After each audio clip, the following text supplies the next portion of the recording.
Hello friends, good evening. हम आज पढ़ने के लिए जा रहे हैं हिंदी और हिंदी का व्याकरण। आज हम हिंदी व्याकरण पढ़ेंगे और देखिए, हमने हिंदी व्याकरण को 3 भागों में बांटा है। सबसे पहले हमने व्याकरण को, जो हिंदी व्याकरण है, हिंदी व्याकरण है, इसको हमने 3 भागों में बांटा है। नंबर 1 वर्ण विचार, नंबर 2 शब्द विचार और नंबर 3 हमने बांटा है इसको वाक्य विचार में।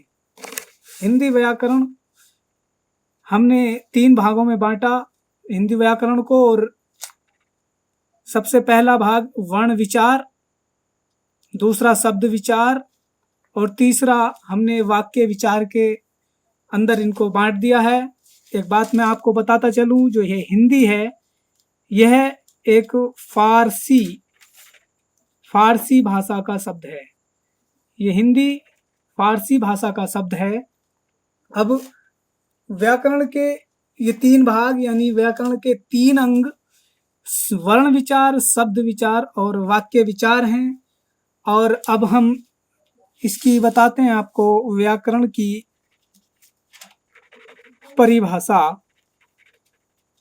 व्याकरण की परिभाषा, प्रत्येक भाषा की अपनी एक निश्चित व्याकरण होती है। ये बात बहुत ही ध्यान रखने योग्य है कि प्रत्येक विषय की, प्रत्येक सब्जेक्ट की, प्रत्येक भाषा की अपनी एक अलग व्याकरण, निश्चित व्याकरण होती है।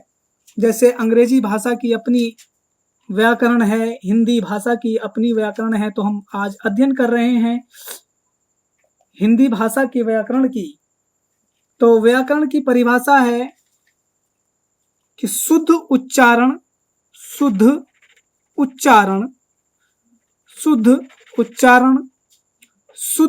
लेखन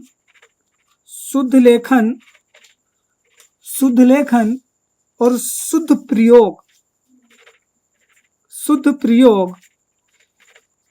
व्याकरण शुद्ध उच्चारण करना सिखाती है, शुद्ध लेखन करना सिखाती है और शुद्ध प्रयोग करना सिखाती है शब्दों का।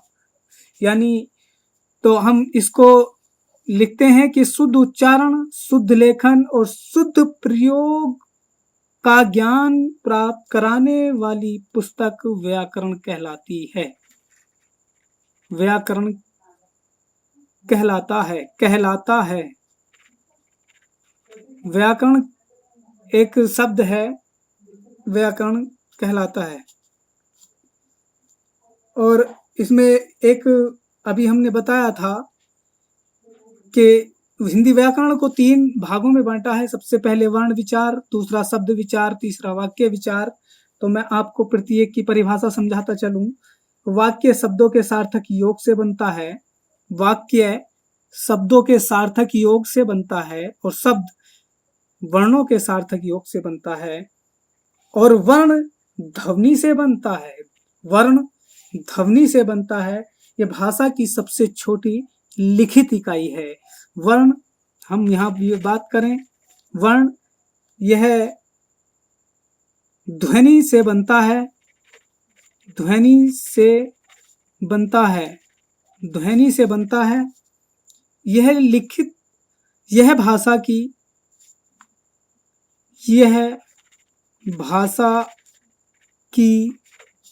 यह भाषा की सबसे छोटी इकाई है, लिखित इकाई है। यह ध्वनि से बनता है, वर्ण, और वर्ण को हम कहते हैं कि यह भाषा की सबसे छोटी लिखित इकाई है। यह सबसे छोटी लिखित इकाई है। वर्ण हो गया। अब शब्द की बात कर लेते हैं। शब्द क्या होता है?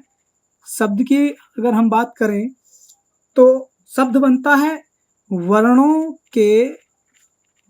के सार्थक योग से। शब्द बनता है वर्णों के सार्थक योग से। और वाक्य बनता है शब्दों के सार्थक योग से। और वाक्य बनता है शब्दों के सार्थक योग से। अब बात कर लेते हैं वर्ण विचार में। बात करेंगे वर्ण विचार की। वर्ण विचार इसका परिभाषा अगर हम दें तो जिस प्रकार से हमने व्याकरण की परिभाषा दी है, ठीक उसी प्रकार से वर्णों का शुद्ध लेखन,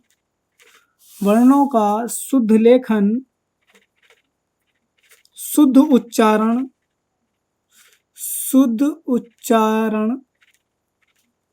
और शुद्ध प्रयोग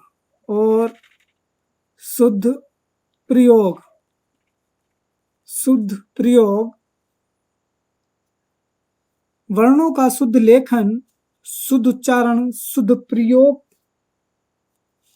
का ज्ञान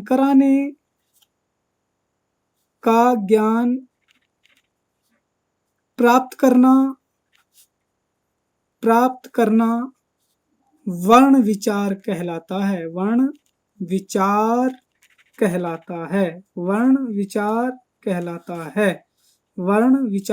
कहलाता है। अब बात करते हैं कि वर्ण क्या होता है। वर्ण हमने बताया था आपको, वर्ण बना है ध्वनि से। और ध्वनि के लिखित रूप को वर्ण कहते हैं। अब ध्वनि तो भाषा की मौखिक इकाई को ध्वनि कहते हैं। वर्ण बना है ध्वनि से। यह ध्वनि से बना है।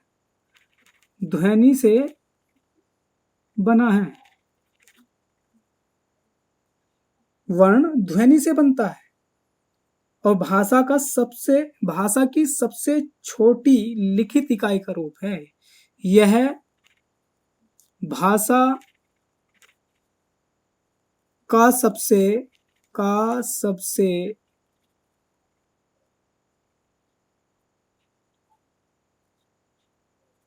छोटी लिखित इकाई है। ये बात हमने पहले भी बताई है। और ध्वनि है भाषा की मौखिक इकाई। तो दूसरा पॉइंट है ध्वनि। ये ध्वनि क्या है? ध्वनि है भाषा की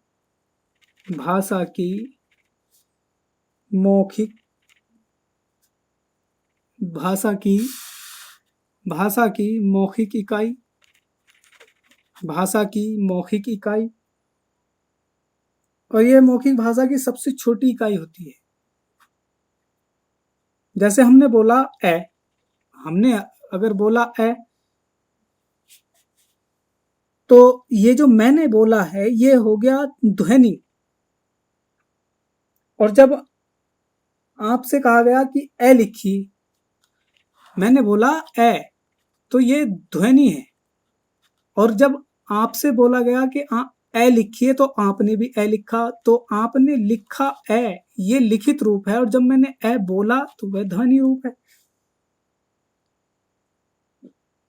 जब ए सुना आपने तो वह ध्वन्यात्मक, और जब आपने लिखा तो वह बन गया लिखित रूप। और लिखित रूप को ही हम क्या कहते हैं? लिखित रूप को हम वर्ण कहते हैं। ध्वनि के लिखित रूप को वर्ण कहते हैं। तो यहां से एक परिभाषा निकली कि भाषा की सबसे छोटी इकाई ध्वनि के, यहां से वर्ण की एक परिभाषा और बनती है, वो है भाषा की सबसे भाषा की सबसे छोटी भाषा की सबसे छोटी इकाई भाषा की सबसे छोटी इकाई जो ध्वनि है, इसके लिखित रूप को ध्वनि के लिखित रूप को वर्ण कहते हैं। इसके लिखित रूप को वर्ण कहते हैं।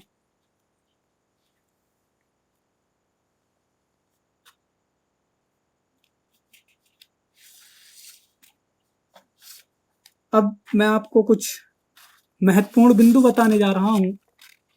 इनको आप अच्छी तरह से और एग्जाम ओरिएंटेड पॉइंट मैं आपको बताऊंगा, इनको अच्छी तरह से आप याद कर लें। बहुत ही कई बार जो यूपी टेट या लेखपाल या रीट सीटेट वगैरह हैं, इनमें बहुत ही अच्छा क्वेश्चन जो बच्चों की अक्सर समझ में नहीं आता है, वो मैं आपको कराने जा रहा हूं। सबसे पहला क्वेश्चन मेरा आपसे होगा कि भाषा की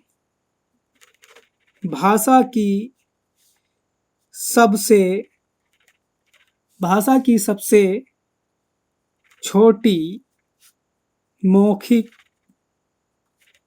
इकाई भाषा की सबसे छोटी मौखिक इकाई क्या है। दूसरा क्वेश्चन होगा मेरा, भाषा की सबसे छोटी लिखित इकाई भाषा की सबसे छोटी लिखित इकाई क्या होगी। भाषा की सबसे छोटी इकाई अंग क्या होता है। एक क्वेश्चन बनता है, मैं बता रहा हूं आपको। भाषा की सबसे छोटी इकाई क्या होगी। क्वेश्चन नंबर 4 बनता है, अर्थ के आधार पर भाषा की सबसे छोटी इकाई अर्थ के आधार पर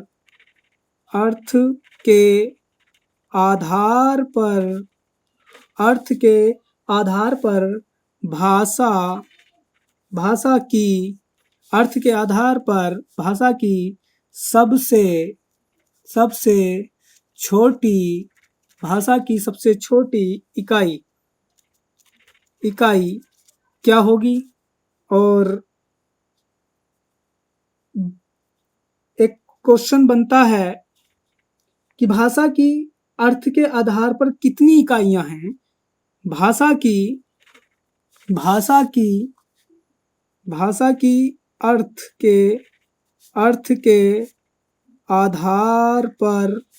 अर्थ के आधार पर कितनी इकाइयां हैं।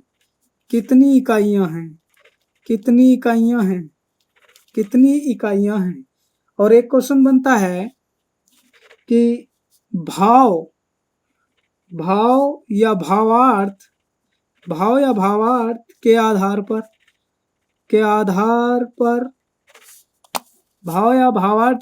पर सबसे छोटी इकाई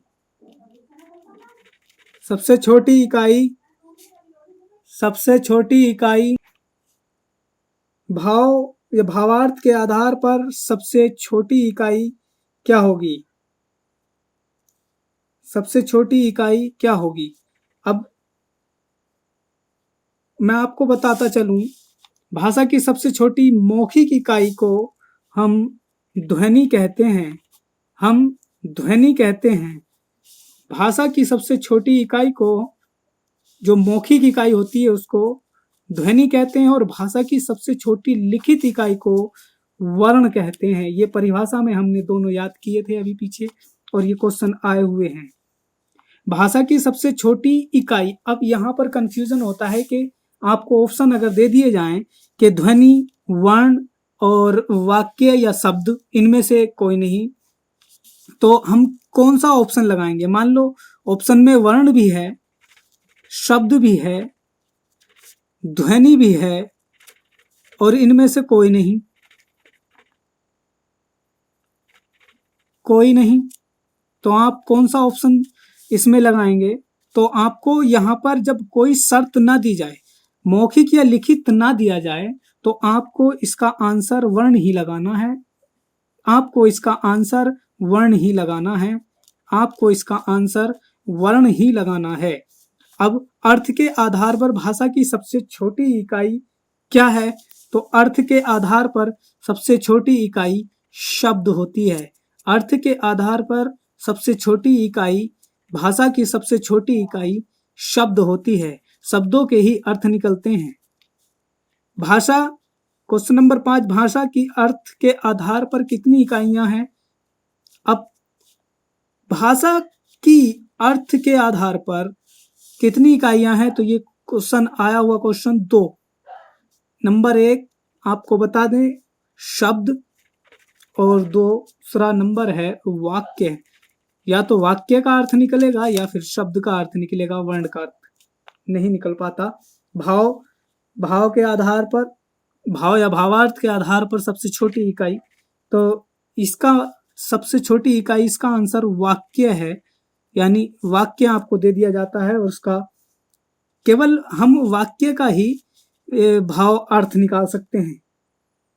जैसे किसी मुहावरे का अर्थ, लोकोक्ति का अर्थ, लोकोक्ति दी जाए उसका अर्थ, या किसी गद्यांश को हम छोटी कक्षाओं में जैसे 5, 6, 7, 8, 9, 10 में हम लिखते थे कि इसका भावार्थ लिखिए, तो उसका हम एक लिखते थे उसमें पंक्ति, और पंक्ति लिखने के बाद में हम कहते थे कि अर्थात कवि कहता है कि इस बात का ये अर्थ है। तो इस तरह से, तो एक क्वेश्चन बहुत ही मोस्ट है, मैं आपको बताता चलूं, ये है मुहावरा और लोकोक्ति में क्या अंतर है। मुहावरे और लोकोक्ति एनसीईआरटी सब रट के हमने डाल दी, लेकिन अभी तक जब क्वेश्चन का नंबर आया तो हमसे अलग ही क्वेश्चन पूछ लिया। जैसे मुहावरा और लोकोक्ति में क्या अंतर है? क्या अंतर है? मुहावरा और लोकोक्ति में क्या अंतर है? ऑप्शन हमको दे दिए गए, मुहावरा वाक्य और लोकोक्ति वाक्यांश होती है, या मुहावरा ऑप्शन नंबर 2 दे दिया हमें कि मुहावरा वाक्यांश और लोकोक्ति वाक्य होती है, और तीसरा ऑप्शन दिया दोनों वाक्य होते हैं, और चौथा ऑप्शन उसमें दिया हुआ था दोनों ही वाक्यांश होते हैं। तो हमें, जब हमने इनका कंसेप्ट अगर हमारे क्लियर होगा, वर्ण, शब्द, ध्वनि, वाक्य, इनका सबका कंसेप्ट अगर हमारे क्लियर है तो हम इसका जवाब दे सकते हैं, वरना नहीं दे सकते। तो हम असल में मुहावरा एक वाक्यांश होता है और लोकोक्ति एक वाक्य होती है, तब अर्थ निकलता है। मुहावरा एक वाक्य और लोकोक्ति वाक्यांश होती है। सॉरी, मुहावरा वाक्यांश और लोकोक्ति एक वाक्य होती है, लोकोक्ति वाक्य होती है। अब एक क्वेश्चन और आता है कि भाषा का सबसे बड़ा अंग है, भाषा का सबसे बड़ा अंग है। अब भाषा का सबसे बड़ा अंग है, ऑप्शन में आपको दे दिया वर्ण, आपको वर्ण दे दिया, और दूसरा ऑप्शन आपको शब्द दे दिया, तीसरा ऑप्शन आपको दे दिया वाक्य, और चौथा ऑप्शन, तीनों सही हैं। तो आपको ऑप्शन कौन सा इसमें लगाना होगा ये मैं आपको बता दूं, आपको लगाना होगा वाक्य। तो फ्रेंड्स, आज का ये टॉपिक यहीं पर समाप्त करते हैं, और अगर हमारा ये प्रयास आपको अच्छा लगा हो तो लाइक करें, कमेंट्स करके हमें बताएं। आपको हम इसी तरह की अच्छी वीडियोस और लाते रहेंगे लगातार, और हमारे इस चैनल पर लगातार बने रहिए। हम इसी तरह के एग्जाम ओरिएंटेड पॉइंट आपको देते रहेंगे, और चैनल को सब्सक्राइब कर लें और शेयर करें। धन्यवाद।